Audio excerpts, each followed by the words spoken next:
nakita kong isang babae. Kakaiba talaga ang ganda ng dalagang Pilipina.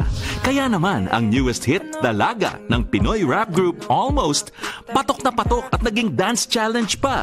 First up, ang fierce and fab student from Makati, Jelay Ahamil. Skilla is life, dance is lifer. Every day, palaging bahay, school, dance studio lang ako. 3 years old pa lang ako, nakitaan na ako ng parents ko ng potential sa pagsasayaw. Gusto po ni mama na ako na yung magtuloy ng dream niya na maging dancer. Yung ginawa ko yung challenge. Dumami na yung nagko-comment, nag-share, and parang bonding namin ni mama kasi lagi kami magkasama every time na may sayaw ako. Sobrang proud kasi siya sa akin. Sobrang saya ko po. Asap yun eh. Iba yun, worldwide yung nanonood. Etong susunod, katukayo ng isang legendary singer, pero sa sayawan, siya ang winner.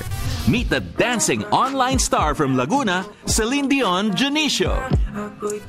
Fierce Hatawan, challenge accepted. Ngayon po, nag-aaral po ako. Ang tanging ginagawa ko na lang po is nagko-cover po ako ng mga sayaw. Na-adapt ko po yung pagsasayaw dahil po kay Kuya. Kasi simula po siguro nung high school ako, nakikita ko na po siyang sumayaw. Na-aksidente po kasi si Kuya nung October 13, yung ulo po niya yung natamaan talaga. Lagi ko po kasi si Kuya kinakausap sa isip ko. Lagi ko sinasabi na, Kuya, para sa'yo to, para sa'yo to.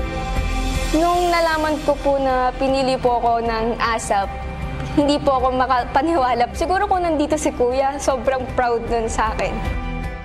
Today, kasama ang hottest kapamilya ladies with viral dance group Hype, salubungin natin ang strong, beautiful, and talented Pinays. Dito lang sa ASAP Natin To!